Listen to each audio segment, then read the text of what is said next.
before we start, is there anything you want to ask me or anything that you want me to focus on? Like, like maybe like, hey, my mechanics are good, but why am I not winning games kind of question or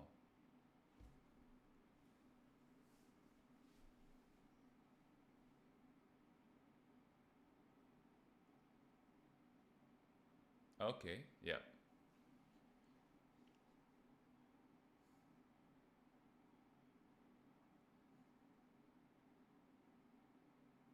Yeah. Okay, cool. So more towards like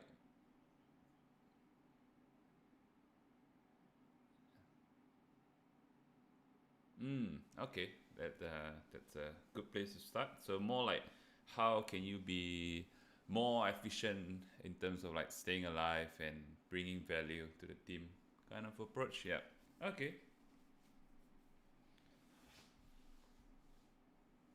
Okay.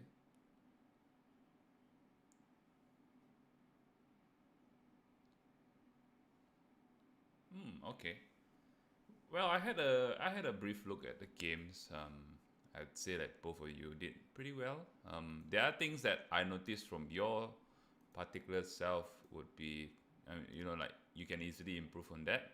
Because the hardest thing to actually improve is actually your aim. But based on what I've seen, your aim is actually okay. Like you say, it's like what mediocre or like above average at least. So yeah, it's definitely I would say at least plat or diamond-ish from what I've seen. But yeah, a lot of the mistakes you made were like you said positioning. So yeah, we just go through and then I'll just like see what I can fix and stuff. I think here you started off quite well. Went after the mercy here, stop the rest.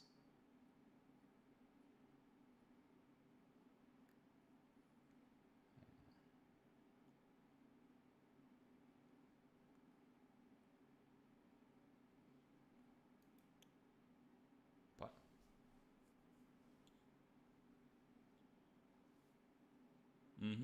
oh, okay. Well, actually, was thinking you could play a bit more aggressive here, actually. Especially after you got the first few picks. So you started off, you got the pick on the Lucio with your DPS partner, and then you killed the Mercy here, which is good.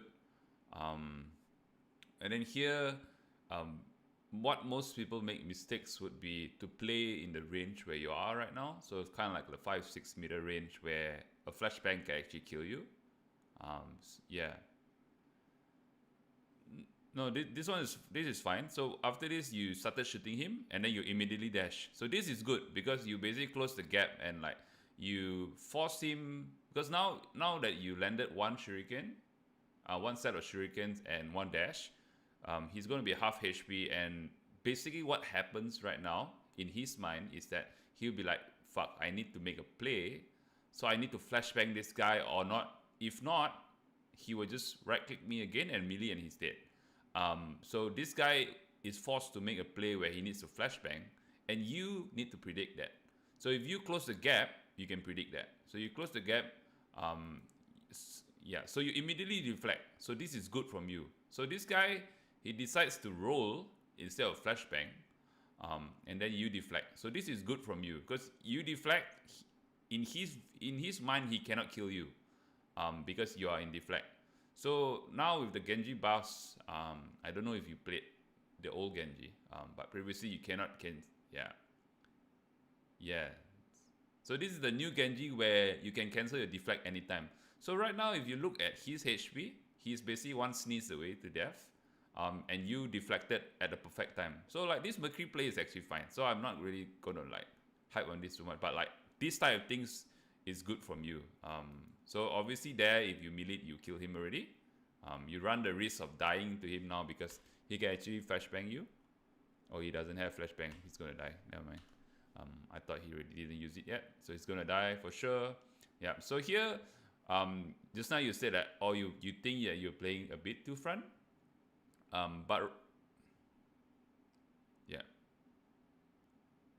Yeah. So if you look at this frame right now, how in your mind, how do you think the Roadhog can kill you? That, yeah. So pure luck, yeah, yeah. So pure luck, the Roadhog can only kill you if he managed to right click headshot you, or he managed to hook you and then obviously like do the, the whole primary fire and punch combo. But he just used his hook, so there's no way this guy's gonna kill you. So you can actually go hard on this Reinhardt right now because, okay. So if I talk a bit about team composition, the only person on their team, the only two person on their team is Roadhog and Mercury that can actually kill you. As in like they can stun you and they can kill you. So you know this, right? So now you already eliminated one of them. The second one is Roadhog. But I just mentioned that Roadhog has no has no hook. So this Reinhardt is basically free money for you at this point. And the fact that your Doomfist is here, you can actually just go ham on this Reinhardt and you can actually kill him. But you decided to sort of back off instead of like just punishing him.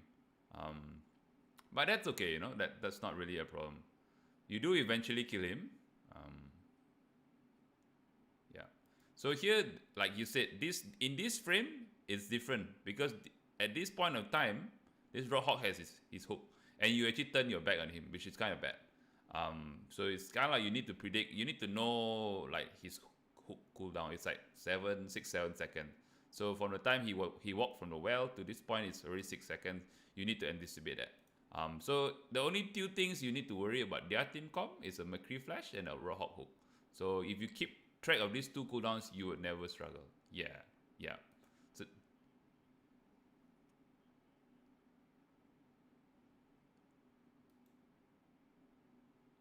yeah, so it's more like in between fights and stuff like you want your. I mean, obviously, if your teammates can call out things like that, it would be good. But you can't be expecting all that. So if you see the hook is down, then you'll be like, oh, okay, I can actually go in. But if you don't have info on that, then it's better to play safe, or you can bait out the cooldown. So for example, that first clip on the McCree, you dash right behind him, and he naturally wants to stun you. So you instantly deflect, right? Because you anticipate a flash coming in. So that's the type of thing you need to do. So if you don't have information on him, whether he has a cooldown or not, then you want to be anticipating a play where they can actually hook you or flashbang you. So that's where you anticipate with a deflect.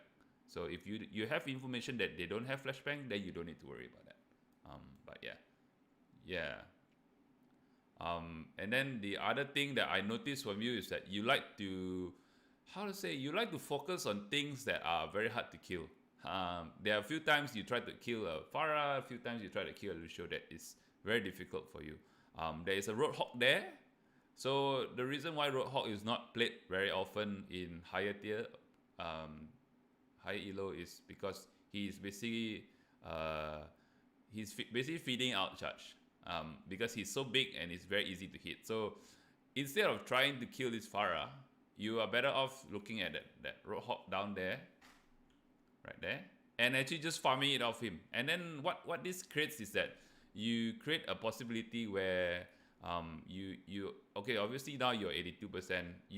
The goal at the end of the day for Genji is you want to farm your ultimate before their defensive ultimate. So Lucio has the beat that kind of like fucks you up. So your goal is to farm it as fast as you can and beat him. So obviously now you're doing a good job because you farmed off the two tanks earlier and you started off well. So now you like this, like you can try a few of this, but like that dash itself is like you don't really need to do that. Like you have, it's like, how to say, you have more options that makes your life easier. That kind of thing, if that makes sense. Yeah, you're going for the hardest play in the book. Like if Farah was the only one left on the point, then by all means you can go for that play. But it's very hard to do it. Because obviously she's flying and you need to manage your double jump, which I'm not going to go into detail because I feel like your biggest thing that you should be working on, or what I like to focus on, is your decision making and your positioning. So now decided to go for Farah, you didn't work out, you come around this corner and you're going to poke from behind. That's actually good.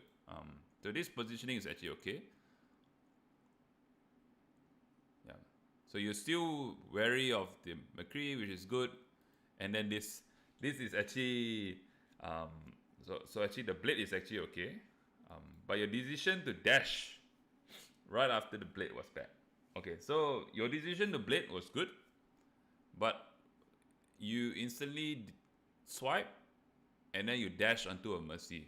So what does Mercy have that allows her to run away?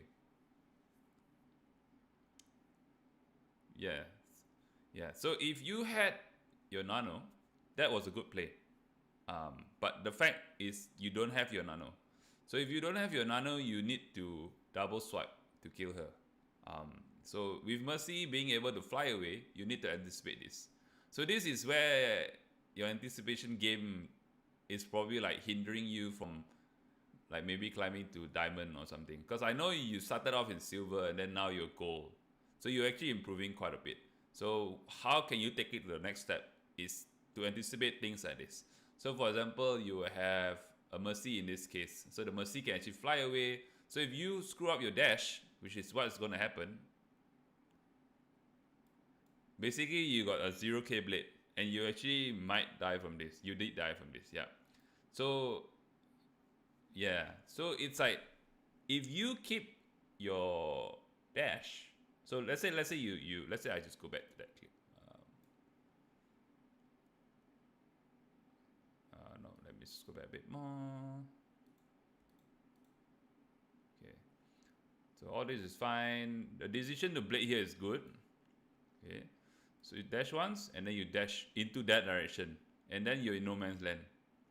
Yeah, so this is like, but at this point you're better off giving up on this kill, because it's like it's either you retreat or you just take the next person.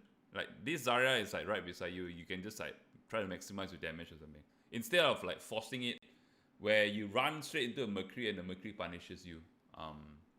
So yeah, so you need to be worried more that one. Yeah, yeah.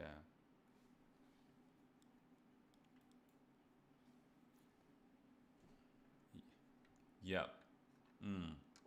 And then the other thing is, you, from what I've seen, I watched all 3 VODs that you sent me. Another thing that you don't really try to do is you don't wait for Nano.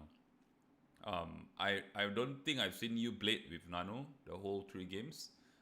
Your Ana is like, I know your Ana just died here, but here's the thing: you don't need to make a play yet because you have control of the point. So at the end of the day, this mode is called control. If you have control of the point, no matter how many people or DM is on the point, as long as you have someone on the point, they cannot cap. So you don't really need to rush a play like that kind of thing. Rushing the play was okay, but like if you can wait for Nano and have a stronger ultimate and you can kill more people, you would want to take it. But yeah, but that's fine. Sometimes people don't play with Nano, so not getting used to it is not a very bad thing. I think you still would have gotten a 2k there at least if you didn't, if you didn't dash immediately, yeah. So things like Moira, Mercy, all these people can run away. So you just need to, just swipe her once and then she'd be like, oh, shit, I need to run. And then when she runs and you find her, like let's say she goes to the left, you just dash towards her. And then you swipe her one more time and she dies. So you just need to anticipate escape abilities as well. Yeah. Yeah. So there you got freaked out by Lucio and then you deflected, which is a bit that one, but that's fine. Oh, that's a nice one. Yeah.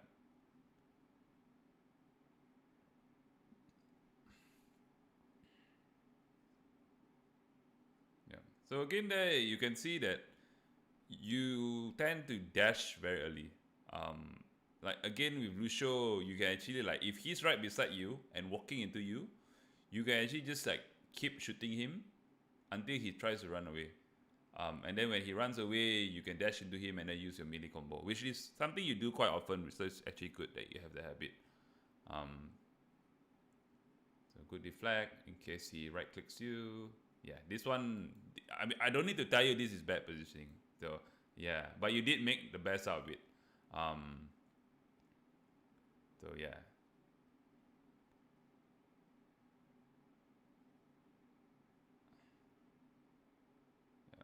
So here, back off because you need help. That's fine. You have another blade. Your Ana died already, so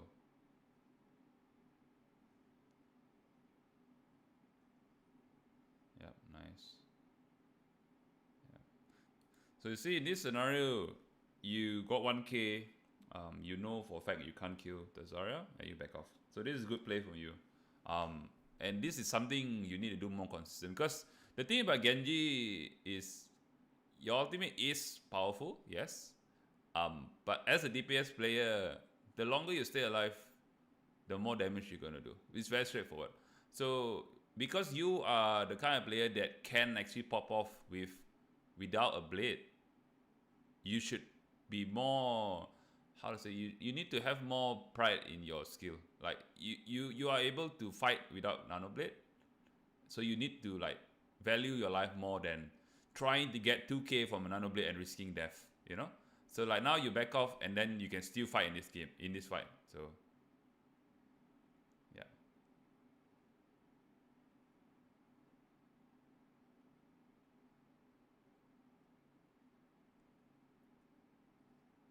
Yeah, all this is fine. So that's a good play. You did kill. So one thing about Zara, if he has a lot of energy, if you see the possibility for you to kill him, you should kill him because you don't want him to come in with charge. So that's good. Nice kill.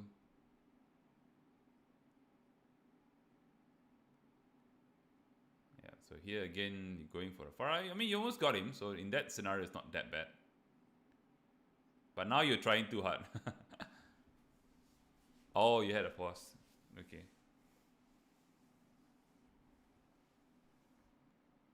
Okay. Yeah, I mean that first, yeah, the first round of shurikens that you tried on him was okay because right after the pause he was like kind of stationary for a while, and then you shot him for a bit. That one was okay, but now like if he runs into this room right now, you should not be chasing him anymore. Yeah, yeah, but that's okay. You still, now's a good time to blade. Yep, nice. Oh, you missed it. Dash. Yep, you. I don't know if you realized that, but you cancelled your swipe there because you dashed too early. Do you notice? Yeah. So yeah. So there is a frame here that you dash. So here you swipe. Ana died, so that's fine.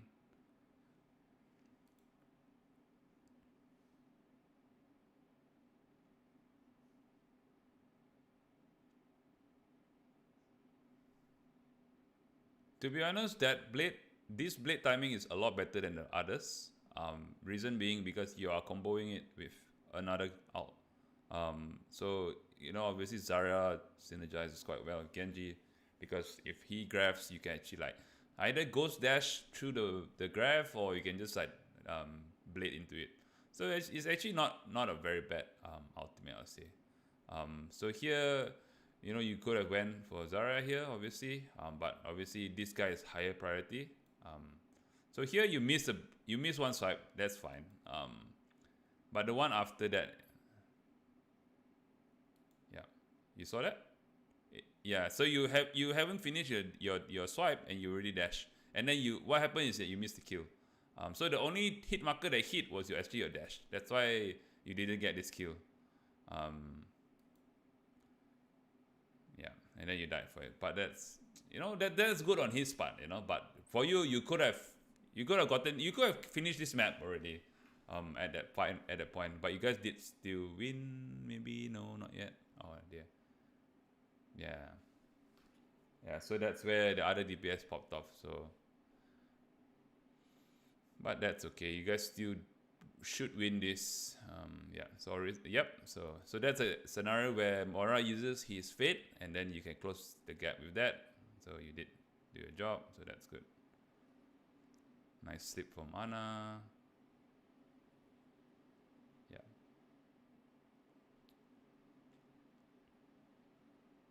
Could have dashed there as well, but that's fine. So yeah, I mean overall, like I said, your mechanics are very good. I think the only mistakes you made was the dash, the swipe dash reset, and then the mercy one, and then yeah, yeah, yeah, yeah.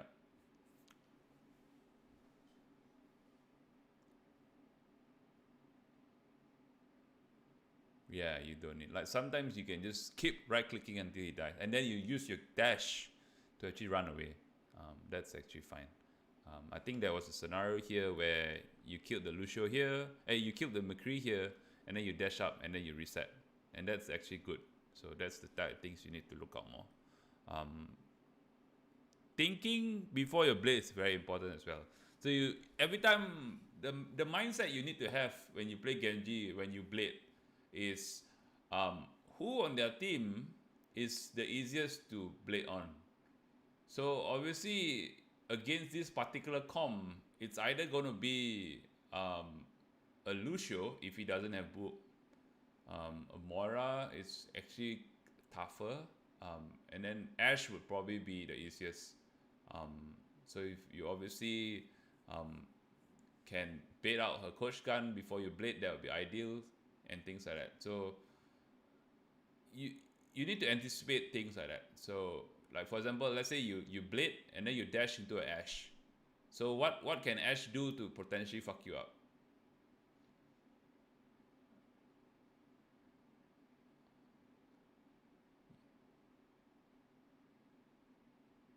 Yeah, so you need to anticipate the coach gun, right? Similar to the flashbang. So that's where if you can anticipate that and you know she has it, you can actually deflect things like that. So that's where it kind of goes without saying, it applies for every single hero. So it's not really just a Genji thing, but it applies very heavily to Genji. So yeah, so obviously you guys won the first point because both DPS popped off, I would say. Although you did think that the other DPS was doing a lot more, if you look at your stats, you actually have a lot better damage than him, and he is a hit scan.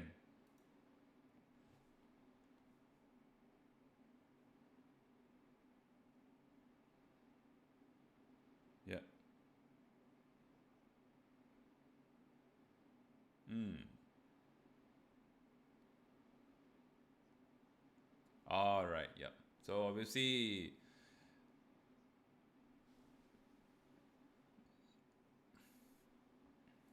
killing blows. Yep. Yeah. I mean, but that's the thing. It's like, if you think of it, how do you farm out? You need to do damage, right? So it's kind of like not really.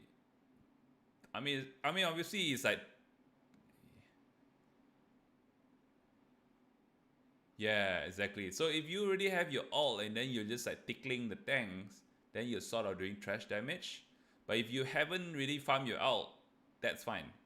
That's why it's always kind of frowned upon where, oh, you really have ult, but you're holding off onto your ult. That's bad because basically at that point you're just doing trash damage. So, obviously if you get your ults, if you don't need to wait for anyone else to combo with, then you can pull it. You can pull the trigger. Obviously with Genji, you want to try to do it with Ana or something like that, so you maximize your blade. So, but that's obviously goes without saying. So here, playing Genji again, so that's okay. Deflect here, because if you deflect damage, you actually farm out faster than shooting shurikens.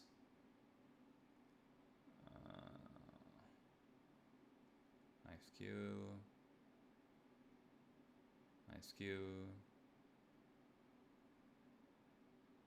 Oh, you had to reload, that's fine.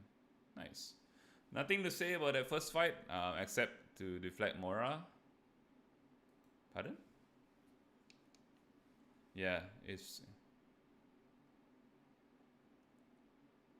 Mm-hmm. Yeah. You can see fights go very well if everyone's doing the right thing and you punish them for mistakes. So, what do you think they did as a mistake in that fight?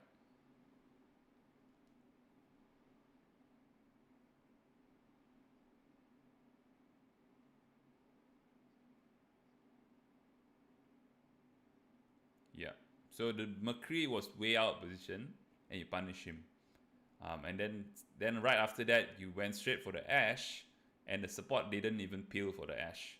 So that's where they kind of fucked up. Yeah, yeah, yeah. So these guys are playing a comp where they cannot protect their DPS because they are playing Mora Lucio. So that's where you punish it because they are out of position. So that's good on your part. So if you go to a higher tier team, like maybe a plat team or something, this Lucio would usually be a Brigitta. So the girl with the hammer. Yep. So every time you come in, she'll shield bash you, and then like punch you away or something. Or like she can just like armor pack someone, and that healing was so high that you probably need to like really pump in a lot of damage just to kill the McCree. So Brigitta is very strong right now because of the fact that Genji exists. And Brigitta is like a natural counter to dives in general. So Lucio is kind of shit against that. You would only run Lucio in the case like your team where Reinhardt. So it's kind of like a prerequisite that Lucio runs with Reinhardt. So I'm not going to go into details of that because that's not part of the fort. But in general, if they had a Brigitta, you would have a much tougher time. I believe they do have it later on, and then you struggle a bit. So here is where you kind of do a bad blade. Yeah. Yeah. So this is a problem where you have no info and then you decide to go. And then how to say it's like you are Genji, right? So the fact that all your team is playing inside here and like fighting the Orisa head on, you can actually like obviously going down here and like deflecting the Orisa back into herself is good because deflected damage does more outcharge than doing your normal damage like on your own. So this is a fact. So but the fact is that you already have 100%. So the thing that you're kind of looking for right now is instead of deflected damage, you want to be able to be looking for a possibility where you can actually like blade. So that's where instead of going into front where they are so focused on the front fight because all of them are just looking at your team right here, you can actually just use the fact that you have mobility and come around here. So that's where you would probably find the Ash.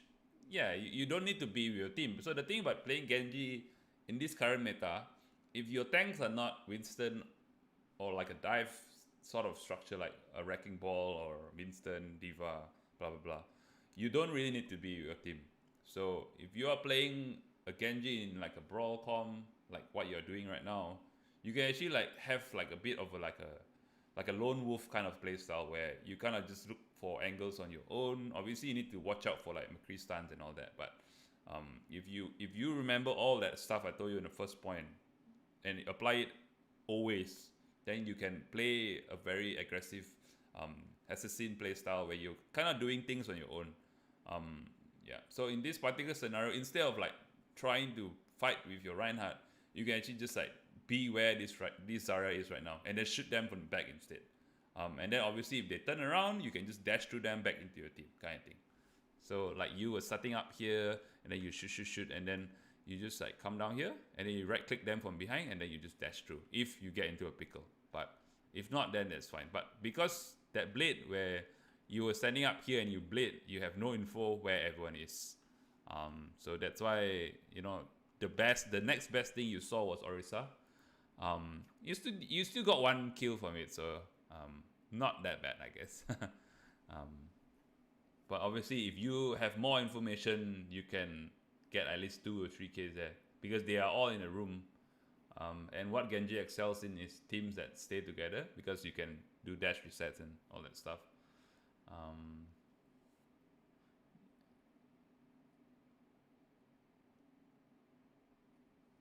Nice. Yeah, this is very dangerous for you. Yeah. So this is your habit of landing a right click and then you dash immediately. So when you dash into the Orisa, you need to dash out immediately because the McCree was actually there beside you just now. He did manage to flash you, but he didn't kill you because your back was turned against him, so that's lucky. You potentially could have died, yeah. But I mean, even higher tier players do miss that shot because your back is turned against him, so that's fine. Like, to be honest, you kill the Orisa, you just need to back off straight away and then like reset. Yeah, yeah. So that dash was much better because you closed the gap and then he was going into a position where there was no walls. That's good. So here, yeah. So here you predict this guy's gonna coach gun me because he wants to build a space, and then you deflect, and then he just dies from it. Because that's how the game works. So that's where your anticipation comes in, and you need to do this 24/7 of your game so that you become a better player, basically. So you need to always be thinking and stuff like that. Obviously, you make mistakes, but if you constantly think about what you need to do and what you need to anticipate, you become a better player.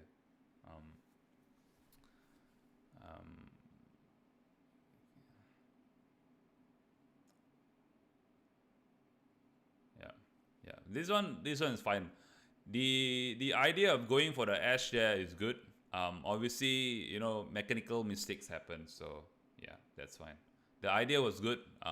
Execution could be better, but that's fine. I think you just missed it like half a meter, if I were to be honest. So I wouldn't be too fast about it. The idea was good. If you ever have that scenario again, you should go for it. So that's fine. So here, I believe you are going to play Genji and then you swap to Hanzo.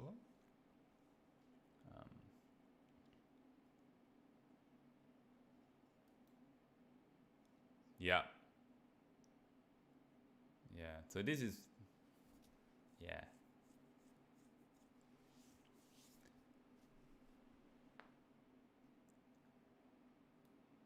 Here's the thing. Genji does decent against Doomfist. Why? Because Doomfist has a big hitbox. And if you actually manage your jumps properly, you should never reach the floor. So Doomfist should never really kill you. And Farah is going to have a hard time if you don't actually dash into her. So DPS wise, you actually have good. So this one, when you go for this play, is good. Do you know why? Yes. So even if you go for this play, you will not get punished by them because he is in your backline and you should actually punish her. So that's good from you. So that one is, I'm not saying you cannot go for Farah, but in a scenario where if there are better options, you should go for better options. In that particular scenario, Farah is actually free kill, so that's fine. So now what you want to do here is that, yeah, what your positioning here is actually okay. Yeah. So now, okay, so now the playstyle that you should have playing against a brick. What you're doing here right now is actually good. Because you are basically playing above her where she cannot stun you. So that kind of goes the same. It's kind of like the same rule with what's that? With Doomfist, where you don't really want to be on the same level as him because he can punch you. So it's kind of the same. Yeah. So if he needs to come up to you, he probably needs to like uppercut and then side slam just to reach you. This Brigitte cannot come up to you, no matter what she does. So that's fine. So playing where you are right now is good. So like if this Zarya like turn around and like starts beaming you down, you can actually just back off behind this wall, behind this structure, and then just go down. And then like you have a Mega there, and then there's a Mega on this room as well. So that's where and there's another one behind there. But yeah, so this playstyle that you have, like I don't know, this is natural instinct for you, but this is actually good. Yeah. So you see the Zarya beam you back off. That's fine. Yeah, that. So this is where you kind of made a mistake, but because they don't have anyone looking at you, that's fine. Okay, so you killed the Doomfist. Yeah. Okay, so now you're backing off because the team lost, so that's fine.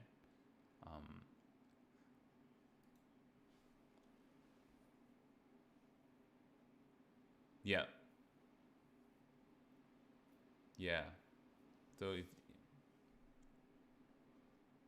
Yeah, but that's what an off tank do. So if I coach an off tank, his job is to actually peel. Obviously he's supposed to peel for the Reinhardt, but in that particular scenario where they're just kind of holding that corner, that slope, he can actually turn around and deal with you. So this swap for the Brigitte and the Zara to like kind of like counter you is actually good. So you cannot play as aggressive as before. Yes, you cannot really kill a Doomfist. You cannot really kill a Pharah. So who's the next person you think you can kill? That is like that can't really do anything against you. Yeah. So Reinhardt is easy. So that's where like just now when in this scenario where you are standing here, and then the Reinhardt was just actually like in this slope right here. Instead of trying to shoot the Mercy, you can just left click into the Reinhardt back. And then if you start tackling him from the back, in his mind he'll be like, I need to turn around because someone's shooting me in the back. And then when he turns around, your Widowmaker can probably shoot him. It kind of goes that way. So obviously, compared to earlier where you can hit 5 of them, you can only hit 1 person now. I would say it's not a bad idea to actually swap to something else, which I think you did swap to Hanzo. So if you know a one trick and you swap to different heroes, then you become a better player, obviously. Yeah. Yeah. So it's not bad that you can swap between the two, so that's actually okay. Genji is actually very strong right now, so that's fine. He's probably a good hero that you picked up. Yeah. Nice jump.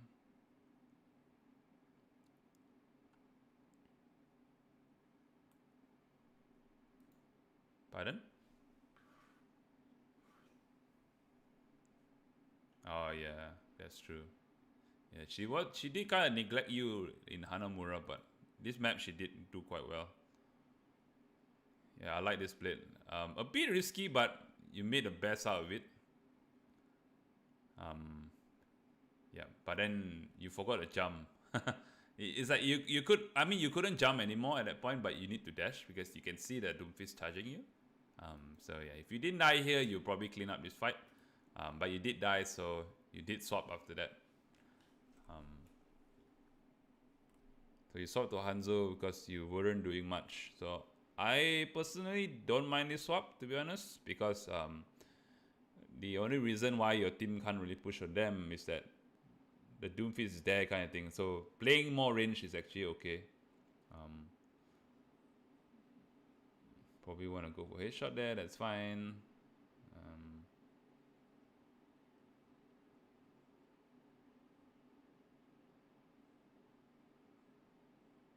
Yeah. Nothing much to say. I mean, you land all your shots, so that's good. So now you want to... Yeah, so scouting is good because information is everything in this game.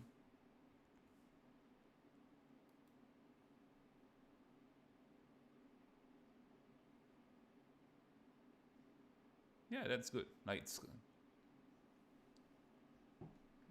That's fine. Like scouting the Widow early is good. Reason being because like let's say you scout here, right? That you shot it straight into this wall or like maybe this floor right here. If you can see the Widow like trying to grapple up here or something, you can actually like start it's either you back off or you can actually like rotate towards her. So that's good. Like scouting is actually good. Like so using the sonic arrow that scenario is actually okay.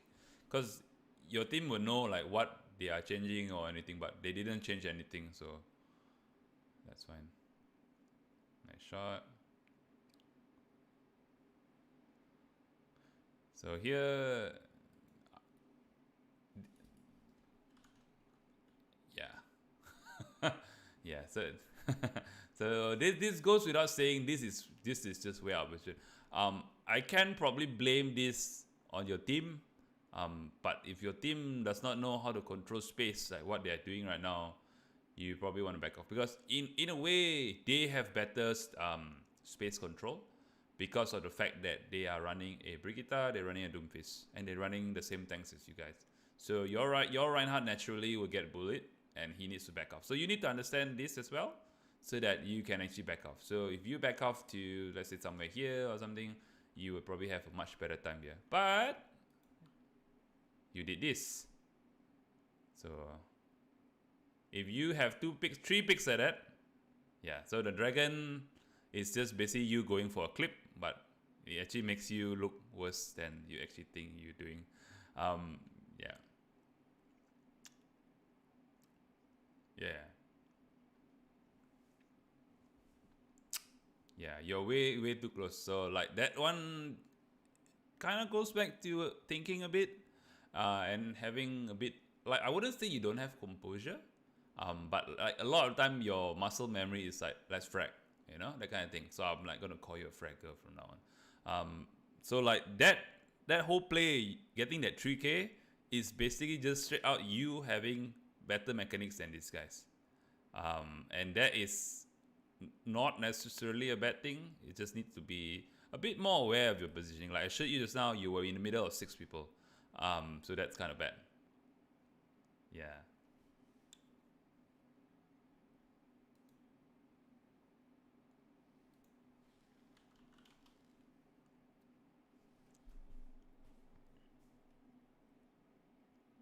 Yeah, you need to understand team comms as well. So like I briefly described to you, they have a lot of frontline pressure because of Brigitte and Doomfist. Because that your tanks are mirrors, so naturally your team will just get pushed back, and then all you guys need to play around is actually like playing for picks. So like your Ashe and you playing for picks. That's all. So why this fight got turned around is because you got picks. You got 4K from this fight alone, despite your poor positioning. So that's just straight out mechanics. So yeah, and then you chase this down. Chasing for this kill is fine. I would also recommend you doing this, so that's fine. Yeah.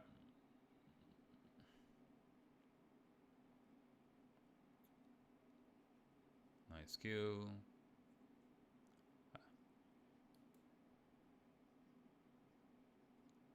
Yeah, he's probably not a very good Doom as well.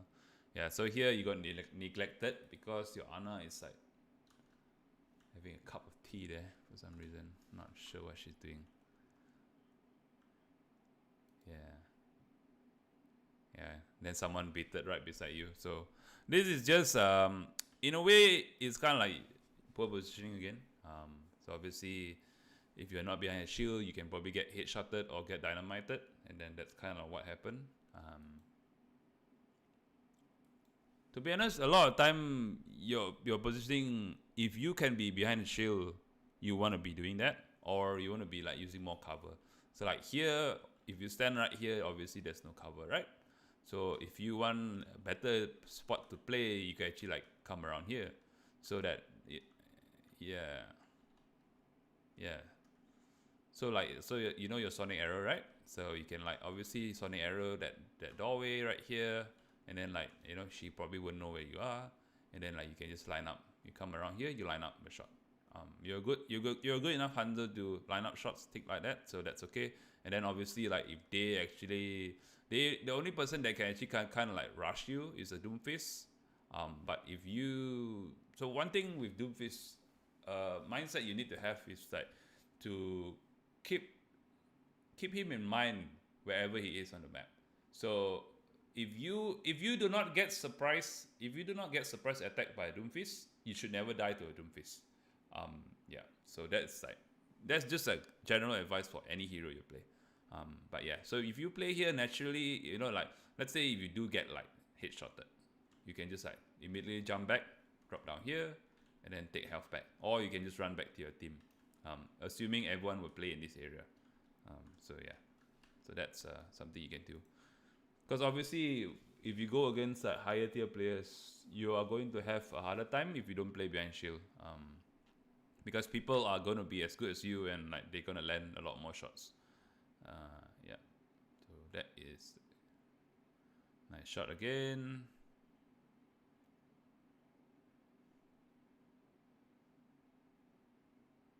Yeah. Yeah.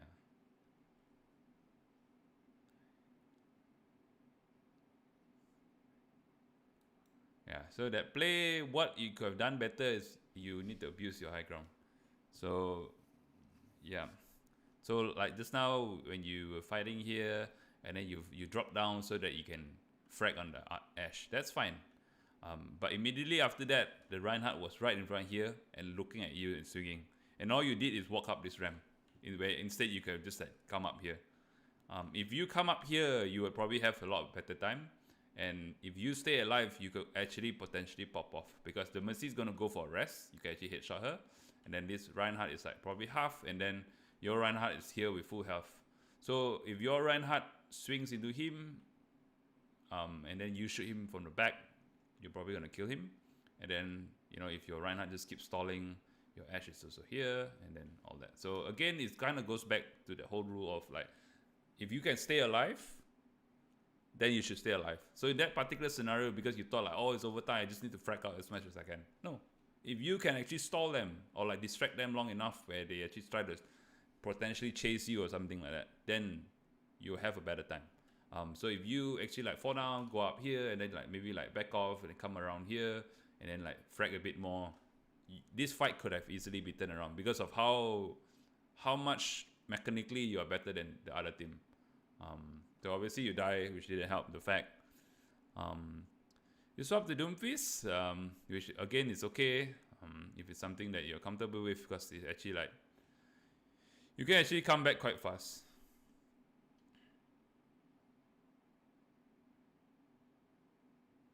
Yeah, that's fine. Yeah, I can see from your how you roll out, you don't play Doomfist much because of the tax and all that stuff. But you know, playing Doomfist in this scenario is probably the best because you can actually come back quite fast. Obviously, there's Tracer as well. There is people like Soldier that can run very fast. But you know, if I were to be honest, Doomfist would probably be one of the best just for overtime because you have the ability to do this. So you killing that Mercy, you know, potentially could give your team a fighting chance, but you know, it is what it is. Like if the opponent closes out the fight well, you cannot really do anything. So like, that's fine. Overall, that map was a lot better. Your Hanzo has more positioning errors than your Genji. So it's something you know, like sometimes you kind of tunnel a bit too hard in your aim, and then you be like, oh shit, I'm suddenly in such a pickle. You can actually see this a lot more on Hanamura. So I'm probably just gonna watch that one because a lot of this, I wouldn't say mistakes, but like the things you do that could potentially kill you is always your positioning.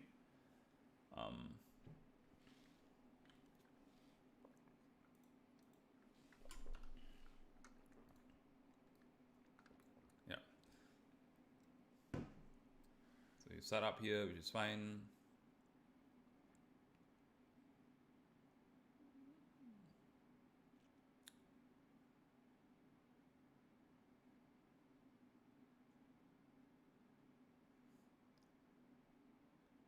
Yep.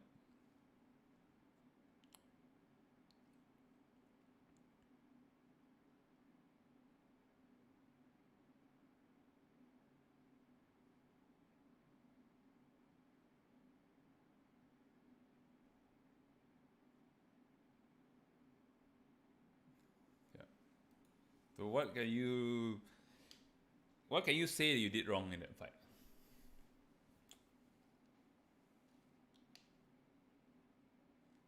And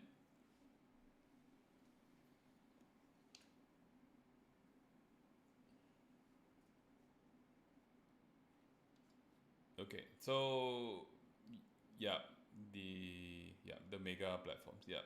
Okay, so the thing is that the kill on Symmetra, you leaping in like that is fine. So one thing with Symmetra is if she's not fully charged and if you have confidence on your aim, which you do, you can actually leap in. That's fine because they are chasing a kill, and then they are like not paying attention to you. So obviously their tanks are doing something else, and then you potentially saw an opening where you went for the kill. So going for the kills in that scenario is actually okay. So you killed the Symmetra off the bat. The Mercy did a very bad rest, but You didn't Storm Arrow to kill her.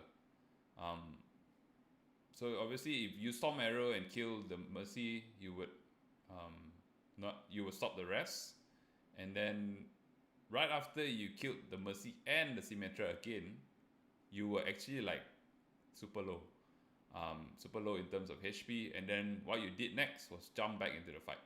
So that's where the more critical mistake you made was to jump back into the fight when you can kind of like, maybe take a mega and then like try to fight again. Yeah.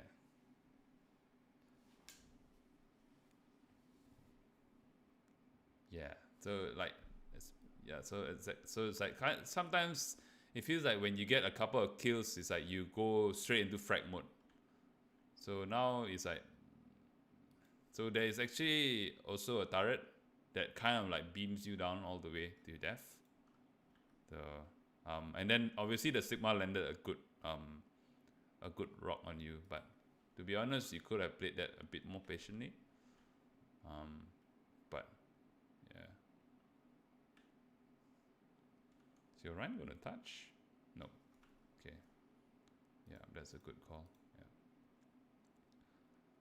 That's fine. Yeah, so bad Sonic Arrow because you don't get anything from that.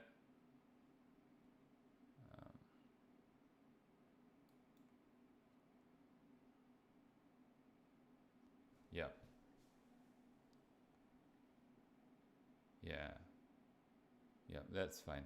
So because the fact that that, okay, so here's how I'm going to put into perspective. You have mobility to climb walls, right? And then you are telling your teammates to watch the right side. But if I were to tell you how Hanamura is played out, Hanamura, the key to hold Hanamura is actually to hold the high ground. So if you tell your Reinhardt or your Zarya or something, hey, watch out for the right side, how are they going to compete for the high ground in the case where they don't actually go to the high ground? You know, so since you as Hanzo, you have so much mobility. Even your Genji could have done it. But Hanzo honestly would be like probably one of the better ones because you can actually like, like let's say they are stacking up their TP here and then they're like getting ready, and then you just like Storm Arrow into them, you potentially could get one headshot because all of them are standing still. Because so naturally like Hanzo does very well, and Hanamura is sort of Hanzo's map in a way as well because it's his sample. Yeah. So if you are more, how to say, if you are more suitable to do that particular job that you delegate to someone else, you should do it. So yeah, so good headshot here. That's fine. Again, Storm Arrow need to be a bit more efficient. So they back off, so that's fine. Yeah. So this is a scenario where if you can see this teleporter being set up, you can actually Storm Arrow before 3 of them pass through. So now only 3 of them pass through, and this is the best case scenario for you. Because technically what they have done is they have isolated themselves. And then you landed that headshot, so game over basically. That's why for you to go the right side, it's actually the best for you. Yeah. Because you are most suitable. You are most suited to destroy a teleporter because of your Storm Arrow. So you yeah, burst damage exactly. So now not sure what you're trying to do here. So here, cheeky. Like this play, if you Storm Arrow this, that is actually less cheeky because you're actually doing something, but then all you did was this. I think you were anticipating someone to come, so that's fine. So I'm just going to skip this.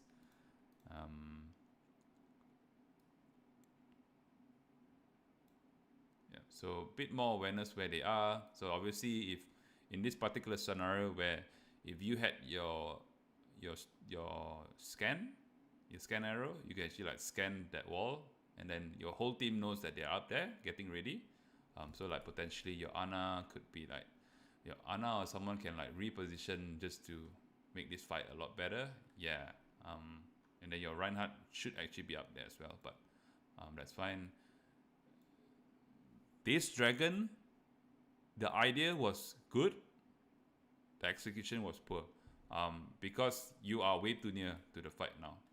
And what this actually creates is that you're gonna get dive. You don't die from this because this Genji is not as good as a lot of them, but I know obviously if you go to higher tiers, you don't want this type of bad habit. So yeah, so you look at how much you have to aim and run, and you still die because of your positioning. Like that dragon is good. So let's say I break this down, this play for you now. It will be much better. So obviously when you come up here, and then you walk back here, you can see all of them on this side of the map, right?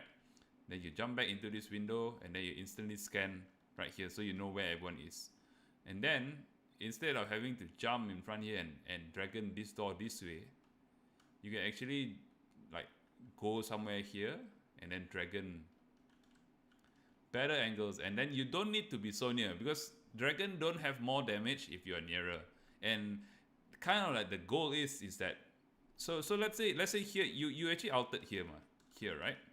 So if you altered here, the dragon is just going to go through this wall and then like hit everyone in this corridor.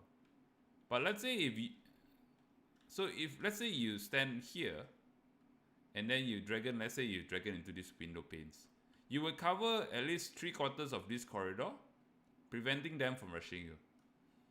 So yeah, so that's how I would put it better. Like, so that dragon, that idea for that dragon is actually good, but you probably want to try to angle it better to kind of protect yourself as well. So yeah.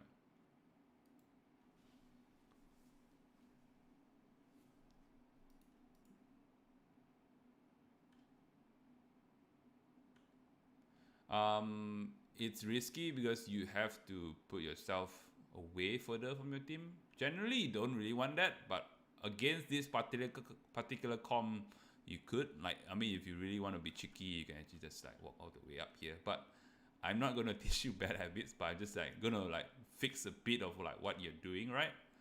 The idea to dragon this doorway is actually good. Obviously best would be, come back up here. So it's kind of like, it kind of goes back to the play you made here. Like, you decided to be a bit cheesy, and then you put yourself in this position. And then when they are actually up these stairs, you need to rotate so hard just to get back there. Whereas, if you were playing in this area, like you were playing earlier, you can see that they're coming in here. And then like potentially you can scan this staircase. You can hit this, I don't know what's this called, lantern or something. And then you can see them moving to the right. And then what this creates is that you can create an angle where you can just stand at this window and try to take pop shots. So instead of you being here, if you were here earlier, you can actually like potentially land a headshot on one of the supports that have no idea what's going on, and you end the fight right there. So one pick is all you need. So you are a sniper at the end of the day. So if you're a sniper and you snipe someone before the fight starts, that fight is over. If they decide to push, they are basically inting. So obviously, if they walk up the stairs right now, like they are doing now, if you have dragon, you can actually like come back up here, and then you just dragon these stairs down here. So that's like even better, like if you can do that. But obviously, making the best of our situation, if you stand all the way behind here and you dragon this door, you probably have a lot more value that way. Not really more ground. It's more about the fact that you can actually cover this corridor with your dragon. So what you did was you actually did this. So when you dragon this, so the dragon comes out. This corridor is open. So all these guys right here, like these 4 guys here, can actually just rush you and kill you.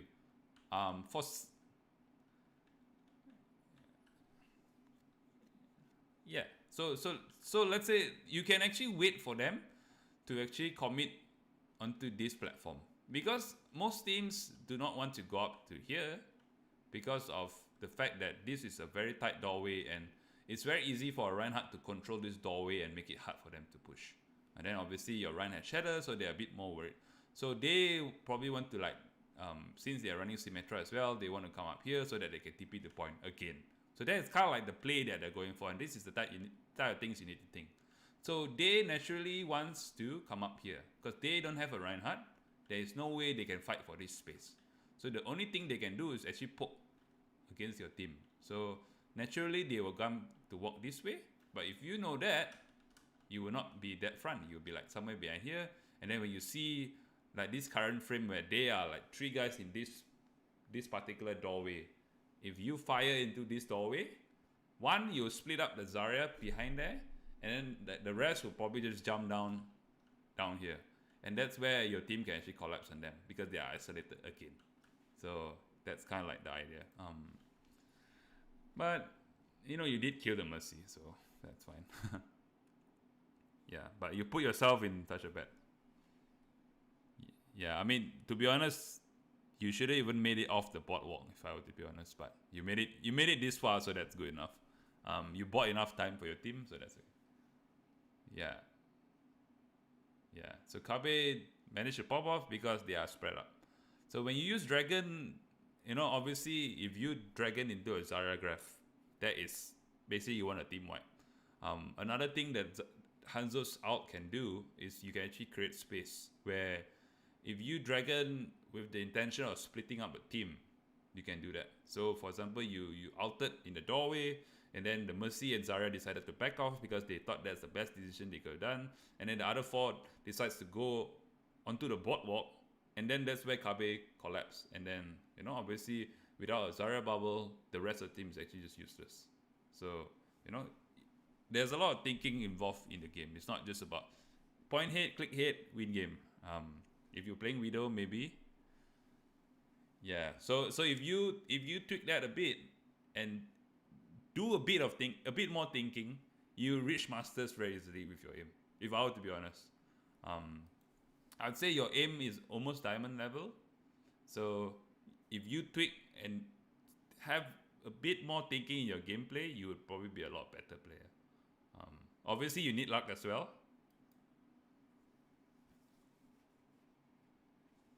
Yeah.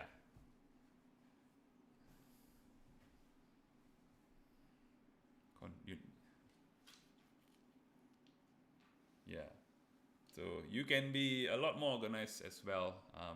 You have the ability to farm your graph very fast, which is good. It's way faster than your Zarya. Your Zarya is actually just having a tea party on itself. She's farming way too slow. If you go into higher tiers of game, your Zarya is going to farm a lot faster, and you know you can always just graph dragon. Yeah,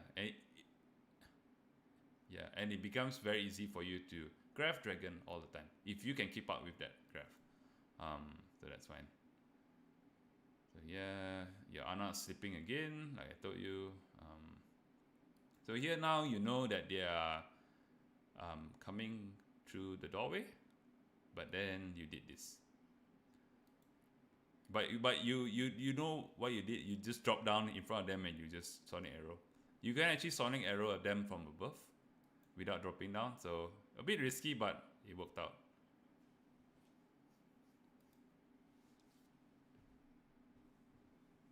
Yeah, but the shield was there. Yeah. I think it would be better if you sonic arrow, and then if you want to do a drop shot on them, doing it after a sonic arrow is better because you can kind of pre-aim kind of thing. And then like right now, this is again, you kind of trigger your frag mode.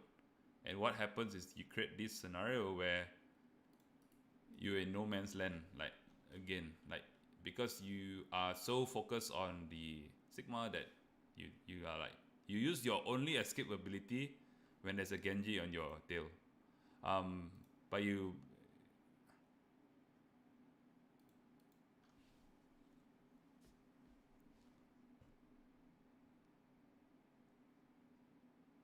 Jotaro. Yeah.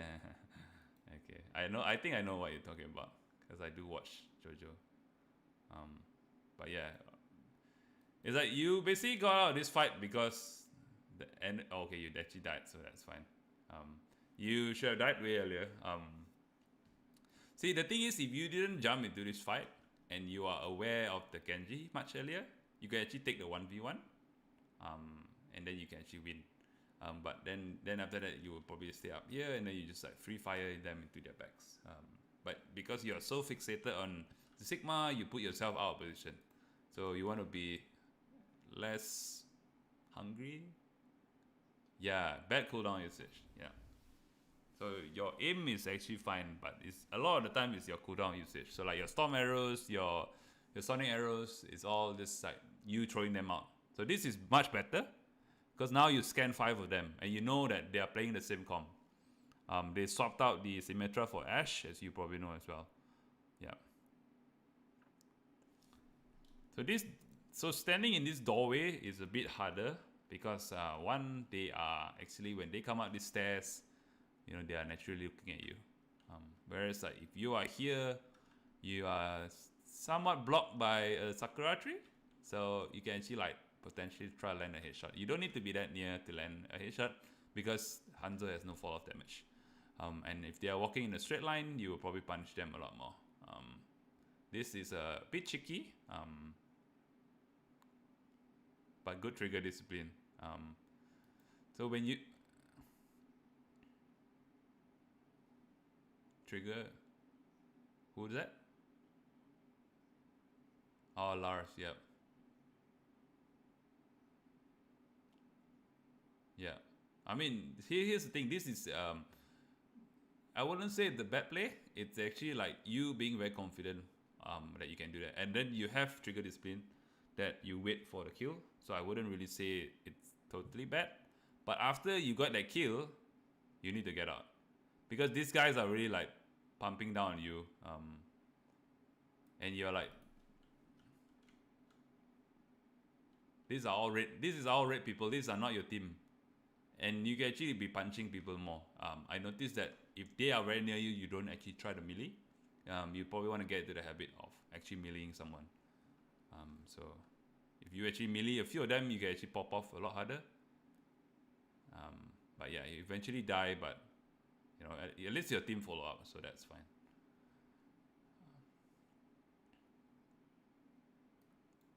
Yeah.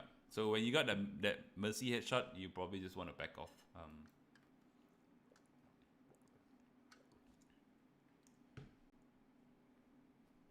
Yeah.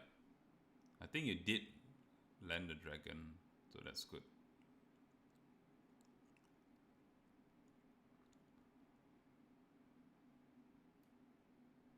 But that's not actually your dragon, but I mean that's not your graph, but you did make it work. So it's just basically good awareness for you throughout the point, so that's okay.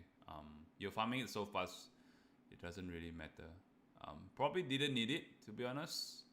So if you could hold it off, you probably want to. Because your Genji was actually bleeding, so you can actually just like wait.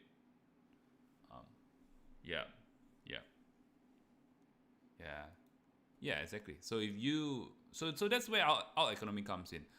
If you can use one out to clean the fight, you should use one out. So in that fight, your Anna and your Genji uses Nano Blade.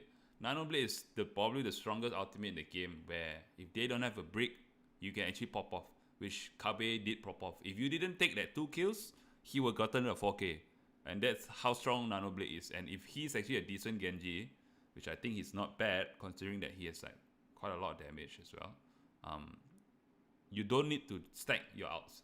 So what happens now is that in their team, their mindset will be like, okay, now they do not have the dragon, we can actually push the stairs now without dying. And all we need to worry about is Reinhardt. Yeah. But if you had your out, what do you think goes through their mind? They'll be like, yeah. So they'll be like, okay, we need to rush through this choke. And then when they rush, what happens? They make mistakes. So that's like this straight out. So even if you hold your out, they will be so scared of it that they can't really make a right decision. And then the play that they make is they either go through main or they just force their way through the choke on the top right. And either way, it's still a choke. So you can actually just like dragon them either way. So obviously now they are... Okay, so that's a good scan again. Not the best, but it was okay.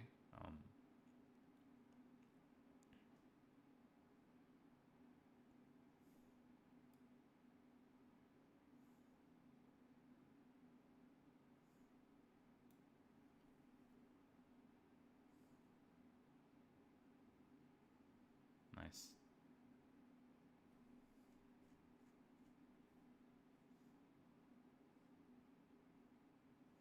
Yeah.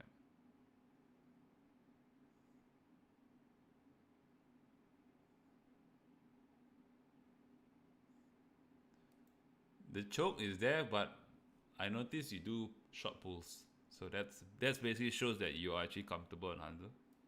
Because you know that you just need one more tick and he's dead. So that's good.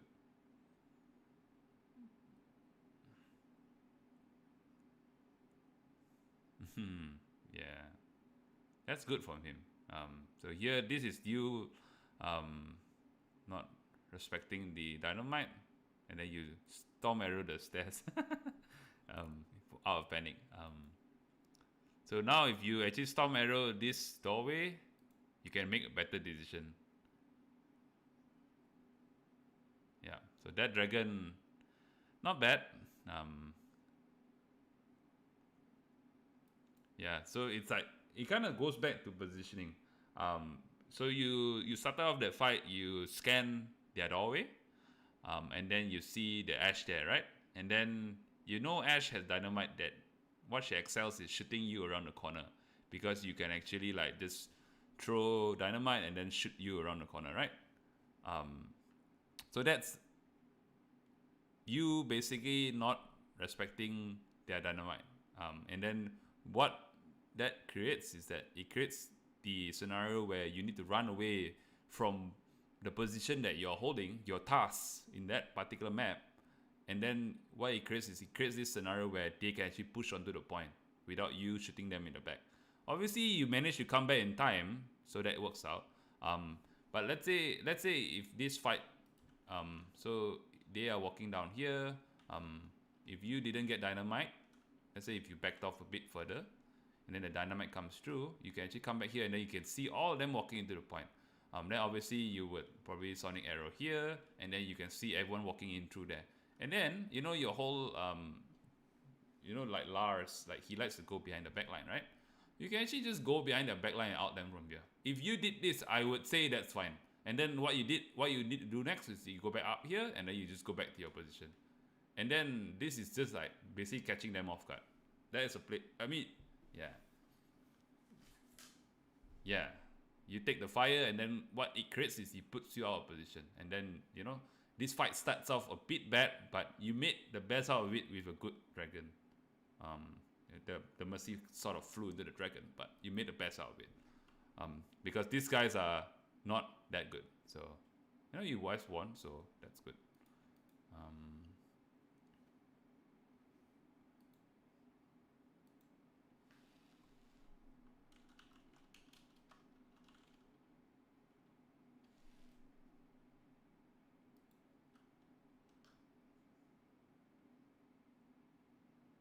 yeah, Blade Reaper.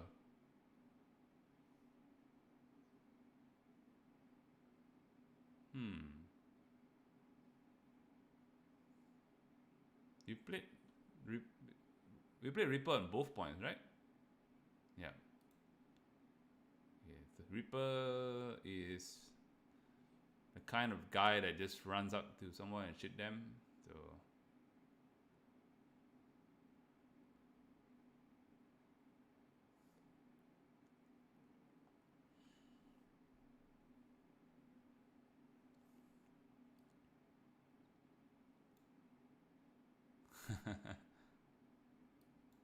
okay.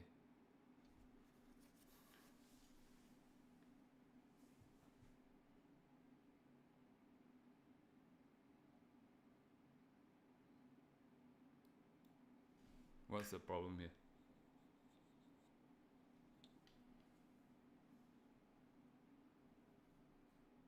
Hmm.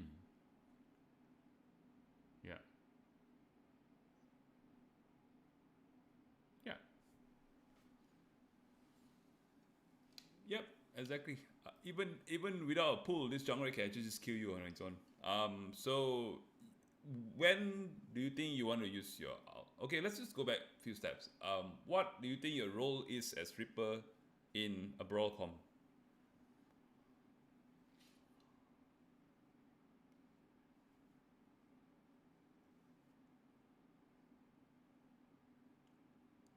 Okay, that's correct. So Reaper acts like Reinhardt's gun, basically. So you basically just sit with your Reinhardt the whole time and then just shoot shields behind his shield. And what this creates is that you create your Reinhardt having a lot of pressure because Reinhardt has a lot of shield, right? But what Reinhardt doesn't have is he's not able to shoot them when he's putting up his shield.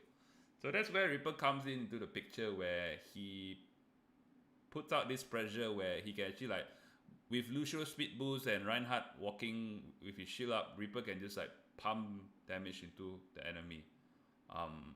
And then basically what it creates is that it creates them to back off and then potentially make mistake because they're moving around.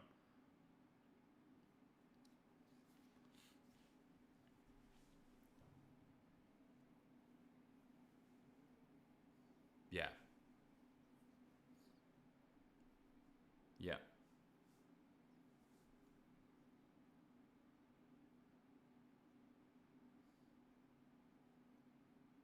Yeah. So it's in a brawl com, your goal most of the time is just to go with your Reinhardt and then just like walk in like a ball, just and then just steamroll them. That's basically in a nutshell. Um, if their com was different, if they didn't have the Junkrat, I would recommend you as well to teleport behind them. But in against this particular team com, it's very hard to do that because they have heroes that can punish you very hard. So they have a Roadhog and then they have a Junkrat. So Reaper's Kryptonite is actually people with stuns because if you fuck up your timing, you're dead. So Junkrat can actually one-shot you, believe it or not. Roadhog can actually stun you. Yeah, if the Junkrat was good, he can actually just like when you TP behind them, he can just like launch one primary fire and then throw mine and you're dead instantly. Roadhog on the other hand he can't really one-shot you, but if someone else tickle you, you're probably dead with his full combo. In the next patch, if the experimental nodes go through, he can actually start one-shotting you, so you need to be careful of that. Yeah, and then obviously if they have a McCree as well, you want to be careful. They are not hard counters, so it's really down to your mechanics and your reaction time to actually dodge a lot of these. But it'll be a lot safer if you play with your team, and then as a whole unit, you just push them back. So yeah, so you Wraith walking to the corner like this is actually not very good because you're not following the game plan. And then your team do not have enough damage to actually burst the shield. So and then you put yourself at risk, obviously. So you guys do manage to corner the Roadhog. So yeah, that's good. You actually killed both tanks, but one of them got rest. Kill the turret, so that's good. Yeah. So this one, you dying to this Roadhog, you could say that it's lack of vigilance that you ignored him when he got rest. But to be honest, he landed a good hook on you. That was almost max range, so that's fine. You decided to Wraith Walk to reload fast to kill the Symmetra and Lucio. Honestly, I think it's fine. I wouldn't say it's a bad play because obviously he got rest over here, but then he decided to come all the way here just to hook you. So that is just basically a good play from him. So it's fine. But Wraith Walking to reload fast to kill none. It's like you need your Wraith Walk to avoid stuff. But if like a Symmetra and a Lucio, they're not really gonna do anything to you. So you don't really need to like hide or anything. So that's fine. But Roadhog, just need to be aware of Roadhog a bit more. Someone died, so that's unlucky. Probably need to wait. Yeah.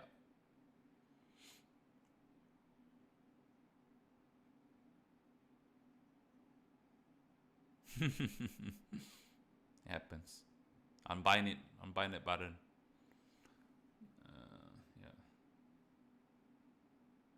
Yeah. Now it's go time. Okay, but you did the same thing again. So now what this creates, so let's say if you just take away your view from your movement, your team is struggling. Because they saw you run away and they just run straight into your team. Yeah.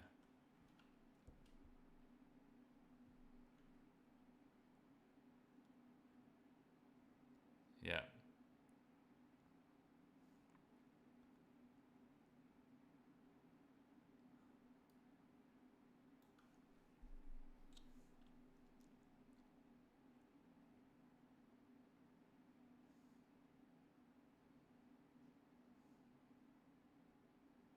Yeah. So Roadhog cannot one shot you, so yeah. So in that fight, you focus the Roadhog very hard, which is good because Roadhog is very easy to farm out again, like I told you earlier. So obviously you've yeah, big fat hitbox. Did you need to out? Probably not. Because the thing about outing is that you cannot rave walk. So if Roadhog is still in the picture, if you rave walk and he's decent enough, he's gonna hook you, which is what happened. So if you can rely on aim and not use Ripper out, then don't.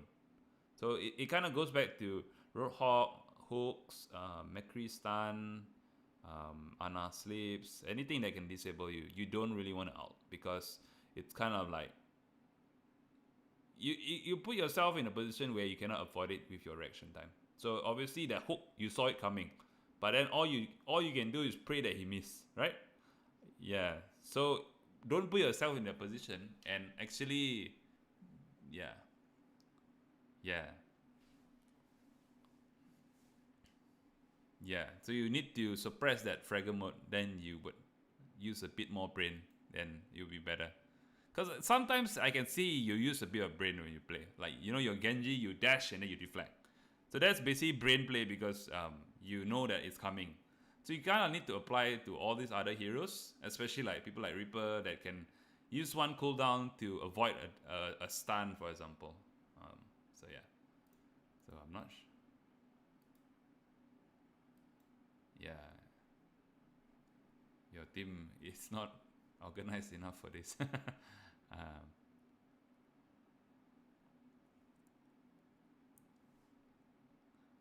yeah, so interesting.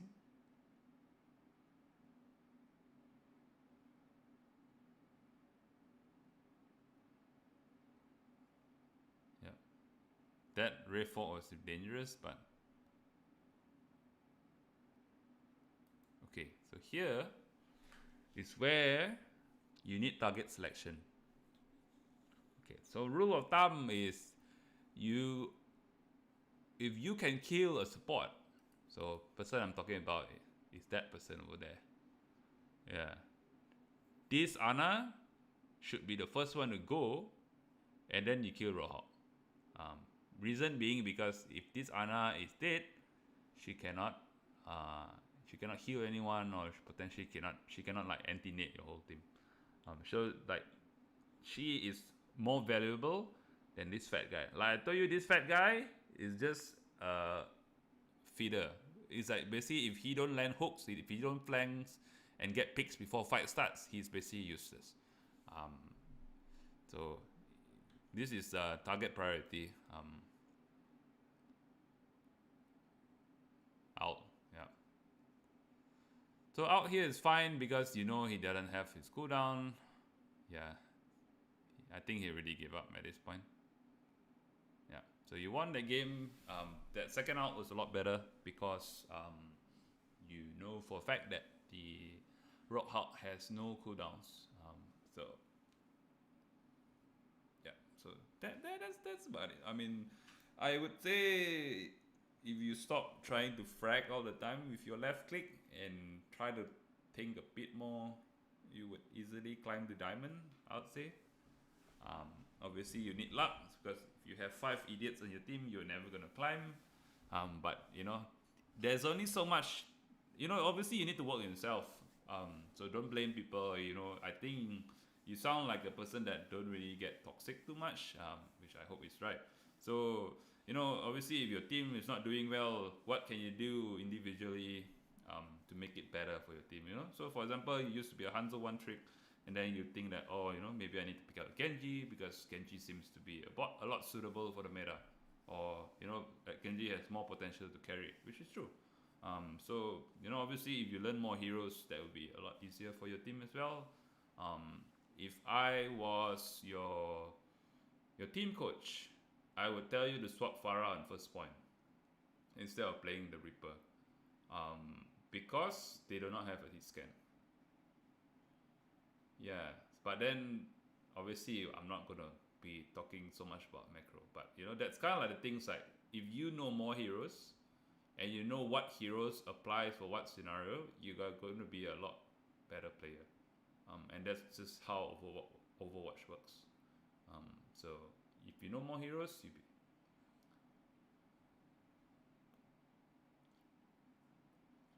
yeah. I mean, if you have aim, you can learn any heroes, because here's the funny thing: the hardest hero to actually learn, funny enough, is actually one of them is actually Genji, and you play Genji quite well, I would say, for someone in gold, which is kind of surprising. To be honest, I actually thought you were hacking, but I slowed it down to 0.25 and you were not hacking, so that's fine. So it's just practice a lot of the times. Your fundamentals are good, so you know, obviously there are a few times you've tried to frag a bit too much, so probably just want to, you know, kind of take a step back and yeah.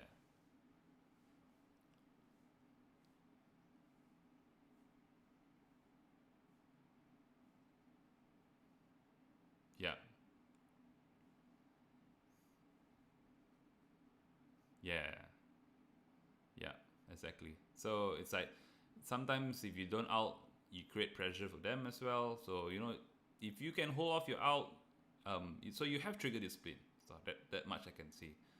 If you have out discipline, you will also be a lot more valuable for your team.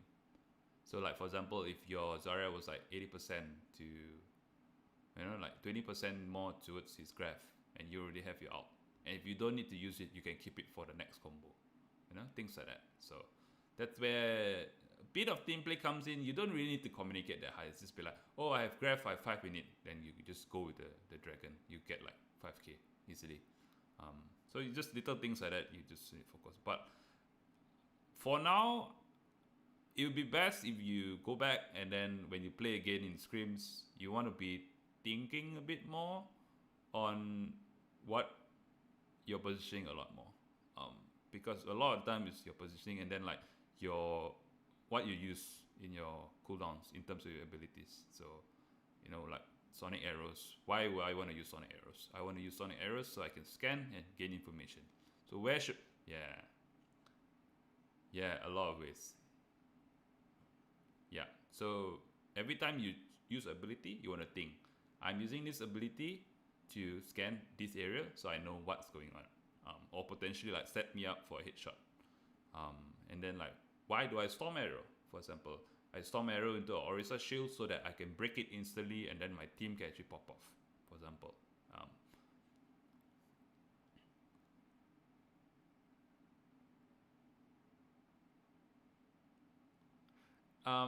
yeah, I mean, to be honest, it kind of goes both ways. To be honest, if you have if you have a hit scan player, which you do, and they only have one shield like what they do just now, if you were playing Hanzo in that scenario, the moment they put down a fresh shield, there is a 7-8 second window. If you storm arrow instantly into it, you break the shield instantly, and your team can actually push. Therefore, yeah, they're actually nerfing it a lot more. Yeah, so it becomes a lot easier for you. So yeah, you know, every time you use a cooldown, you need to think like, why am I using this cooldown for what? And then you use it, and then you get value. So it kind of goes the same with Genji as well. Why do I dash? I dash to either escape, or I close the gap so that it becomes uncomfortable for a hit scan player to play. You know, like for the Mercury, for example. Yeah. So it's kind of like, it's very simple. Like every hero works the same. So yeah, just hopefully you would, I don't know, become better after this. I guess get good. Yeah, yeah. All the best.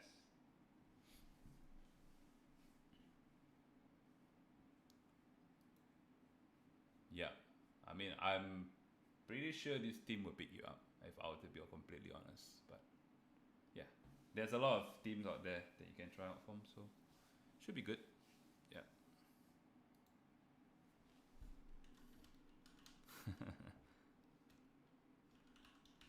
All right. If there's nothing else, then I'll let you go.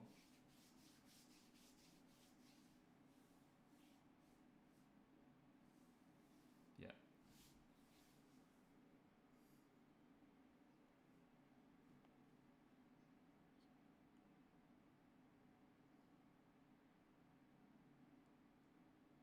Yeah. So you need to think of bigger pictures. Like if you have your ult, then where or what when do you want to use it, kind of thing. So you always want to be around that area so that you can get the ult off. Yeah. Yeah. But should, I mean like flanking, like for example that top right flank where you hit that Mercy. I don't particularly think that's a bad play. But what you did after that is something you need to work on. But yeah, yeah. So yeah, hopefully you would think more instead of just using your aim.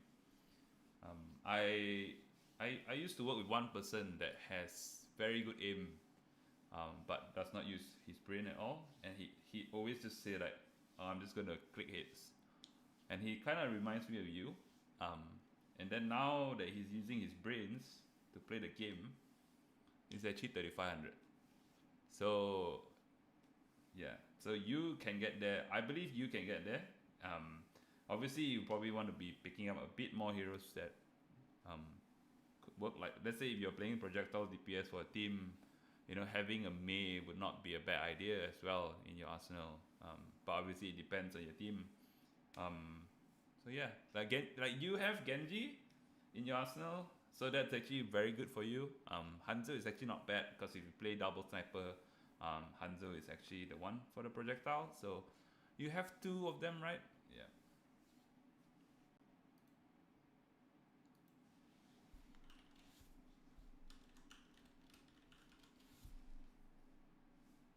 Yeah. Yeah. So I mean, you can kind of get what they do, and then you try to follow that. Obviously, you should also know what is bad and what's not. Yeah. Because of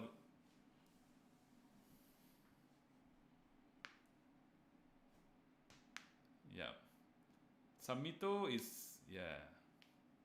Samiro is a good person to watch because he is an educational streamer.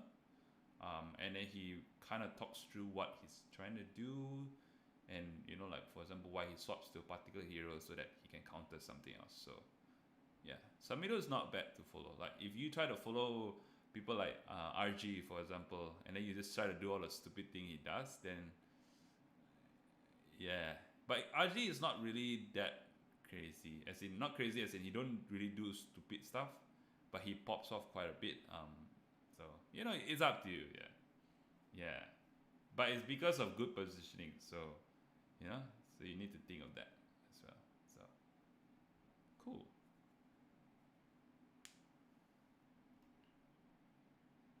Yeah. Eye popping. Yeah, let's go. All right.